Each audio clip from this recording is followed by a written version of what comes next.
The NFL has become increasingly more of a passing league, and there are a handful of guys you can thank for that.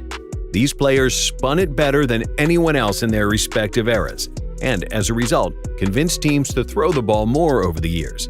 Here are the greatest NFL quarterbacks of each decade, with some seriously worthy honorable mentions. 1940s Sammy Baugh.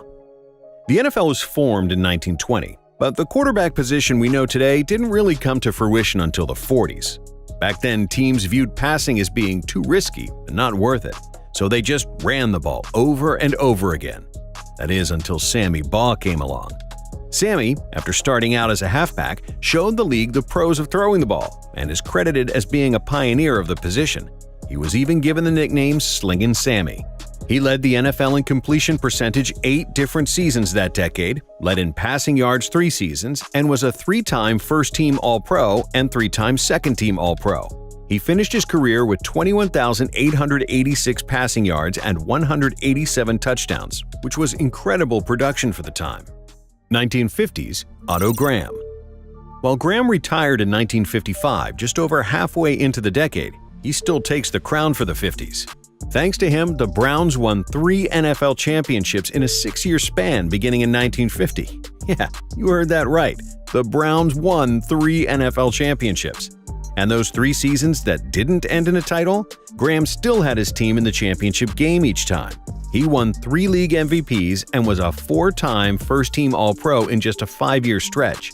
Over his 10-year career, he accumulated 23,584 passing yards, 174 passing touchdowns, and a career record of 105, 17, and 10.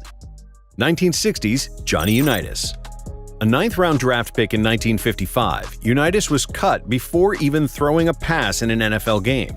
He started playing semi-pro football for $6 a game. So Unitas' career was a true rags-to-riches story.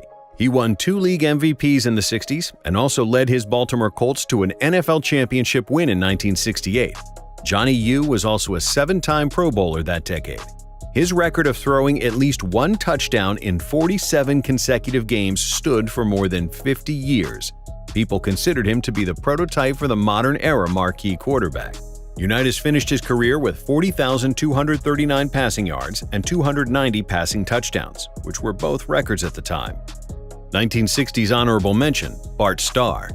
All Starr did was win in the 60s, leading the Packers to 5 NFL championships before winning the first 2 ever Super Bowls. He was even named Super Bowl MVP in both games. Bart led the league in passer rating 5 different seasons throughout the 60s as well. 1970s, Roger Staubach. Staubach was so dominant at the quarterback position that the Cowboys became known as America's team this decade. He snagged 2 Super Bowl rings and a Super Bowl MVP in the process, along with being named to 6 Pro Bowls, as he led the league in passer rating 4 separate seasons. When Staubach retired in 1980, he finished with the highest career passing rating in NFL history at the time. In addition to his impressive passer rating, Staubach was also known for his late-game heroics. He led Dallas to 23 game-winning drives in the 4th quarter, with 17 of those coming in the final 2 minutes of the game or overtime. He truly was Captain America. 1970s honorable mention, Terry Bradshaw. Having an all-time defense in the steel curtain on the other side of the ball definitely played a role in the Steelers winning as much as they did in the 1970s. But that isn't to say that Bradshaw leading his squad to 4 rings in a decade isn't quite the feat. Throw in his 2 Super Bowl MVPs and 1 league MVP in 1978, and that's why he gets a mention here. 1980s, Joe Montana. Joe Cool was exactly that in the 80s, as he brought home 4 Super Bowls and 3 Super Bowl MVPs. No moment was too big for Montana, who always seemed to rise to the occasion. In Super Bowls, Montana went 4-0, passing for over 1,100 yards, 11 touchdowns, and 0 interceptions. He also had more than just team success that decade, as he was named to 6 Pro Bowls, won a league MVP, led the NFL in passing touchdowns and passer rating 2 seasons respectively, and was the league's completion percentage leader for 5 different seasons. 1980s honorable mentions, John Elway. For Elway, his dominance didn't get started until around halfway through the decade, so it was just too deep of a hole to dig out of to catch Montana. He did his best to do so, though, managing to lead the Broncos to 3 Super Bowl appearances, making 3 Pro Bowls, and winning a league MVP. Dan Marino. The only real knock on Marino's resume is that he never won a Super Bowl and only made 1 appearance in the big game. This wasn't for lack of individual excellence, though.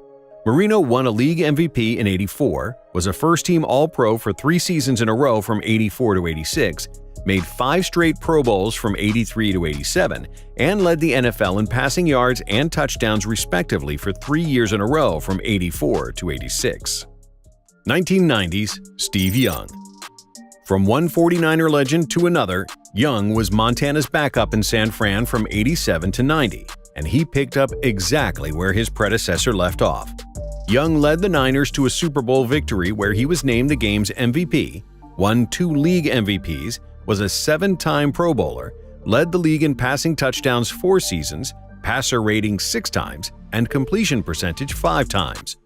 He threw for over 3,000 yards in 5 seasons that decade, including 2 for more than 4,000. Upon his retirement, he finished with the highest passer rating in league history. 1990s honorable mentions. John Elway. Elway finally got over the hump this decade and won 2 Super Bowls. He added 6 more Pro Bowls and led the league in passing yards in '93. Troy Aikman. Leading your team to 3 Super Bowl wins in a 4-season stretch will definitely get a mention, and that's exactly what Aikman did in the '90s. He also made 6 straight Pro Bowls from '91 to '96. His numbers were not all that flashy, but he was a winner. Brett Favre. You have to be pretty dominant to win 3 straight league MVPs in any sport, which Favre did from '95 to '97. He also won a Super Bowl and made 5 Pro Bowls as he led the league in passing touchdowns 5 times and passing yards twice. 2000s, Peyton Manning. With a resume as large as his forehead, Manning was a machine in the 2000s. He made the Pro Bowl in every season that decade except for 1. Manning also won a Super Bowl, was named league MVP 4 times, first-team All-Pro 5 times, led the league in passing yards twice, passing touchdowns 4 times, and passer rating 3 times. He became the face of Colts football as he lifted them from the league's cellar to a consistent contender, making 11 straight playoff runs and winning 8 division titles from 1998 to 2010. At the time of his retirement, Manning was the NFL's all-time leader in passing yards and passing touchdowns. His 5 career MVPs are also the most ever by one player. 2000's honorable mention, Tom Brady. Brady got off to a red-hot start in the league as he led the Pats to a Super Bowl win in his first full season as a starter, becoming the youngest quarterback to ever win a ring at the age of 24. As we all know, Tom and the Pats were not done there. They finished the decade with 3 rings as Brady made 5 Pro Bowls and won a league MVP. 2010's Tom Brady. Making his second appearance here, Brady added 3 more Super Bowl rings and 2 more league MVPs this decade. He became the oldest NFL MVP ever at age 40 in 2017. The craziest part is he would probably be included for a 3rd decade in the 2020s list after somehow showing 0 signs of aging or slowing down.